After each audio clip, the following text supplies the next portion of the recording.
يا أيها الذين آمنوا توبوا إلى الله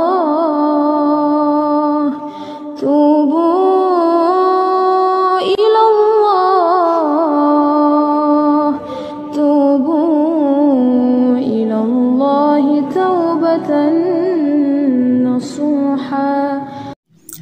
Bismillahirrahmanirrahim. Assalamualaikum warahmatullahi wabarakatuh. Alhamdulillah, wassalatu wassalamu ala rasulillah wa ala alihi wa sahbihi wa mawala amma ba'du. Sahabat anak pasar hijrah yang semoga dalam lindungan Allah subhanahu wa ta'ala, kali ini sahabatnya saya akan tampilkan sebuah video terkait ceramahnya Ustadz Adi Hidayat, yang mana beliau ini memprioritaskan bahwa beliau ini adalah termasuk dari golongan Muhammadiyah katanya. Saya ingin menegaskan bahwa saya adalah bagian juga dari warga Muhammadiyah yang bukan sekedar dididik, tapi memang kadar Muhammadiyah yang diwakafkan untuk dunia sampai saat ini. Ya. Kalau Anda tahu, ini di dompet saya, ini masih melekat semua tanda yang mengawali saya menjejakkan kaki untuk belajar di Persyarikatan Muhammadiyah. Ini adalah kartu pelajar saya di Pondok Pesantren Darul Arqam Muhammadiyah.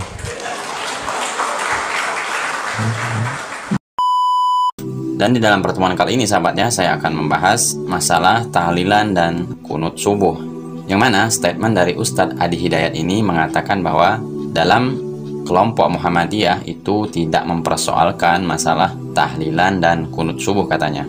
Tentu saja sahabatnya ini berseberangan dengan pendapat dari Ustadz Muhammadiyah itu sendiri, karena di sini saya akan coba tampilkan pendapat dari Ustadz kalangan Muhammadiyah, yang mana memang Muhammadiyah ini jelas mempersoalkan masalah tahlilan dan kunut subuh.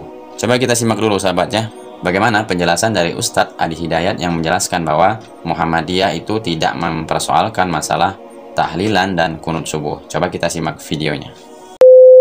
Tahlilan misalnya, bedanya NU Muhammadiyah kan cuma harokat ya.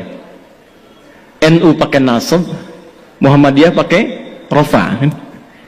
Muhammadiyah jadikan isim, NU menjadikan masdar.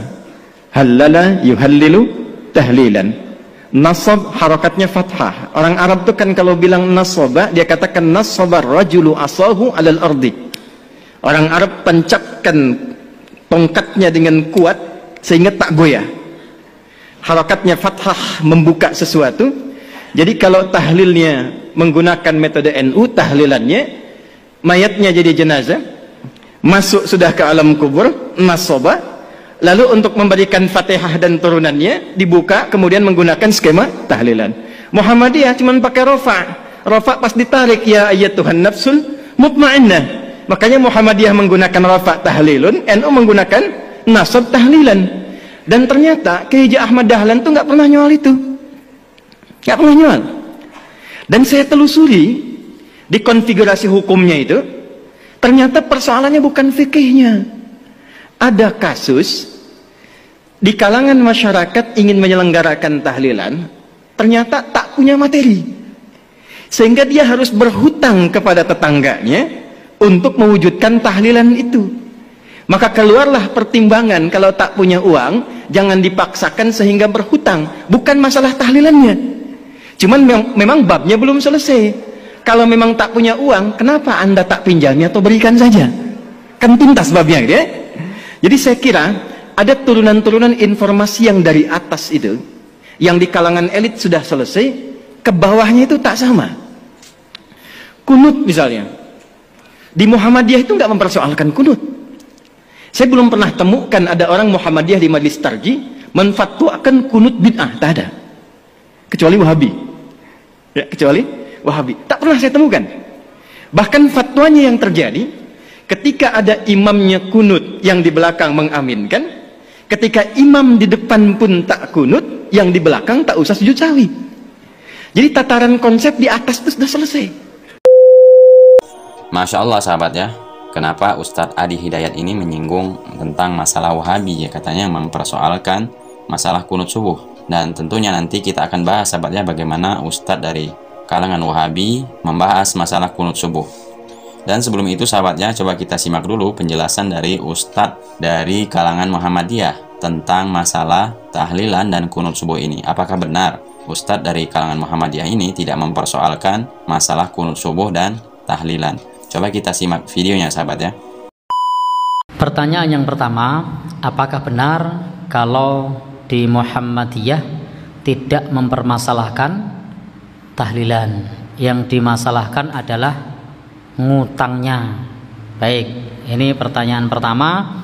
Harus dibedakan tahlil dengan serangkaian acara tahlilan. Nanti teman-teman bisa merujuk ke majalah Suara Muhammadiyah sebagai suara resmi dari Persyarikatan Muhammadiyah. Di majalah Suara Muhammadiyah sudah sering dibahas tentang bab ini. Jika yang dimaksud adalah tahlil, maka ini tidak ada yang menolak. Tidak ada yang menolak. Bahkan kita dianjurkan untuk mengucap tahlil. Bahkan siapa yang akhir ucapannya adalah tahlil, maka masuk surga. Man kana akhiru kalamihi la ilaha illallah dakhalal jannah. Barang siapa yang perkataan terakhirnya adalah la ilaha illallah, maka akan masuk surga. Demikian pula ketika kita membahas mengenai masalah tahlil, tahlil ini termasuk cabang keimanan yang paling tinggi. Itu adalah la ilaha illallah. Kemudian juga ini termasuk zikir yang paling utama. Jadi tahlil itu adalah zikir yang paling utama. Tetapi beda jika yang dimaksud adalah tahlilan dengan serangkaian 7 hari, 40, berapa lagi? 100, 1000, setahun, 2 tahun. Maka silahkan teman-teman nanti bolehlah googling tentang bagaimana pendapat Persyarikatan Muhammadiyah tentang tahlilan. Kasih kata kunci Suara Muhammadiyah. Misalnya Suara Muhammadiyah tahlilan. Itu sudah banyak dimuat di situ.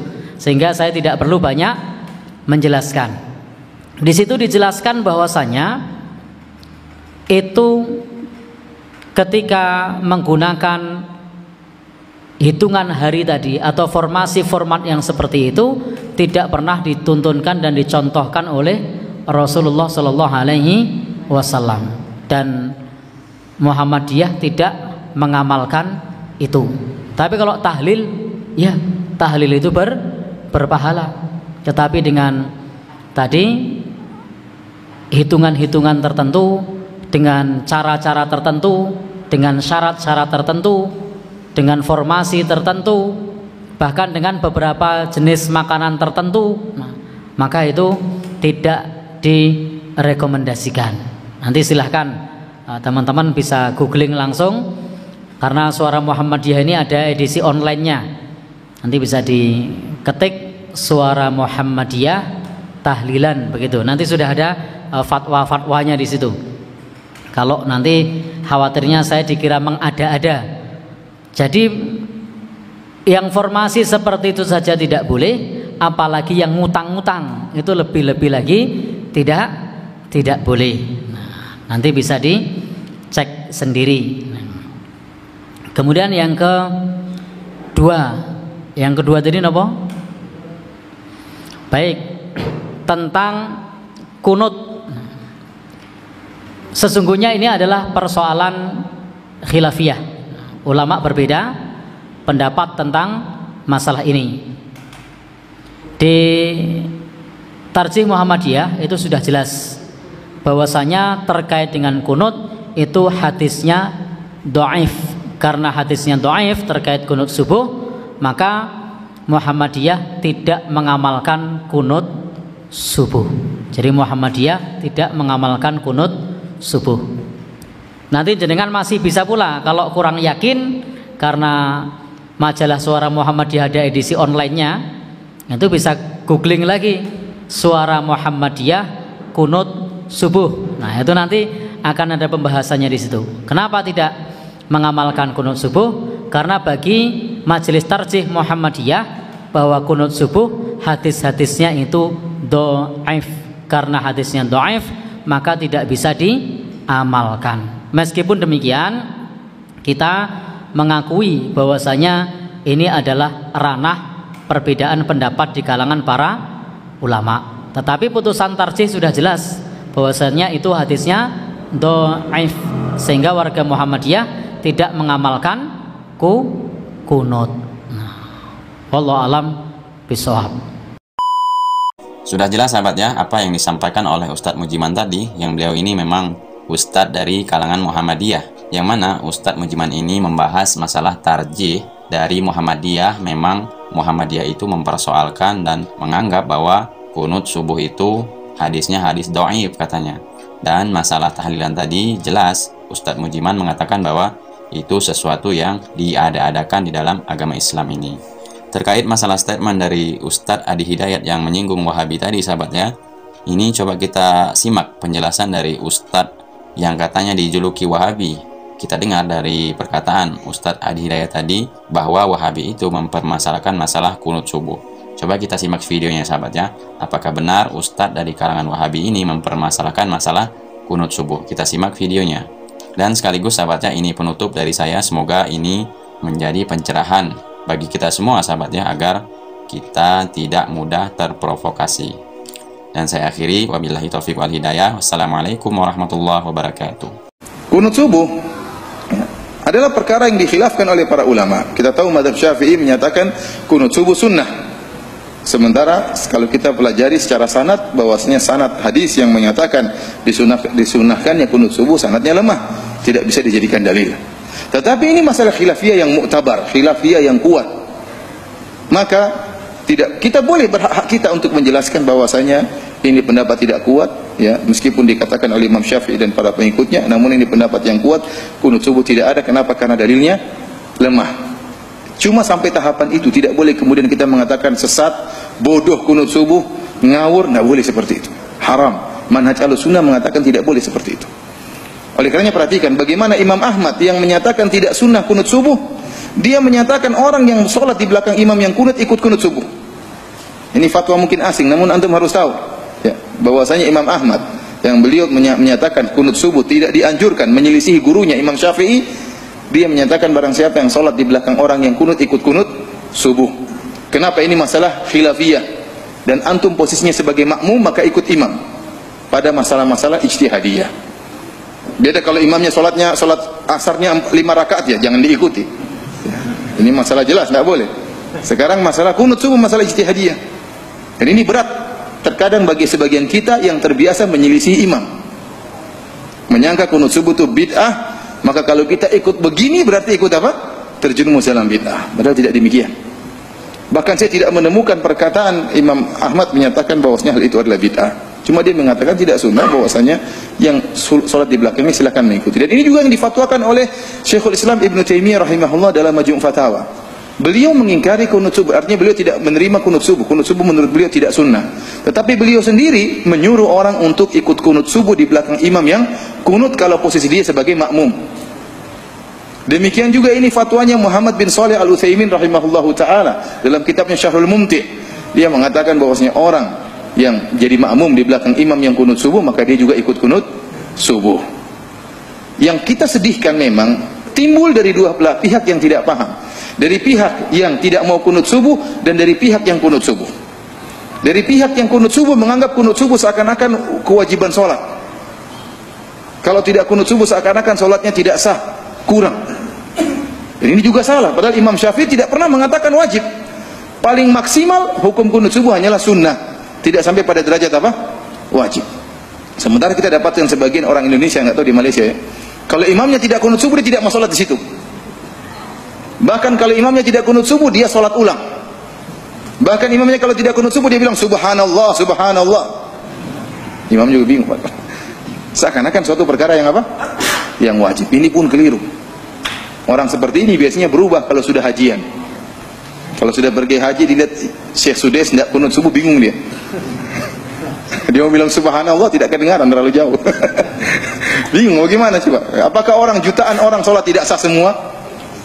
Apakah jutaan orang semua sholat tidak sah di belakang Imam Syekh Sudais yang tidak kunut subuh? Dan ada yang nekat, imamnya tidak kunut subuh, dia kunut subuh sendiri. Ini salah seperti ini. Imam Syafi'i tidak pernah mengajarkan demikian. Oleh karena saya mengatakan salah dari dua pihak. Pihak pertama, orang yang kunut subuh, kita bilang silakan kalau kau kunut subuh, kau yakini mazhab Syafi'i, kita hargai. Namun menurut saya kau hargai juga pendapat saya. Pendapat saya bahwasanya tidak sunnah. Kalau kau silakan. Bahkan di antara penghargaan saya yang mengatakan tidak sunnah, saya kalau jadi makmum di belakang engkau, saya juga ikut kunut sebagai bentuk penghargaan saya kepada masalah ini.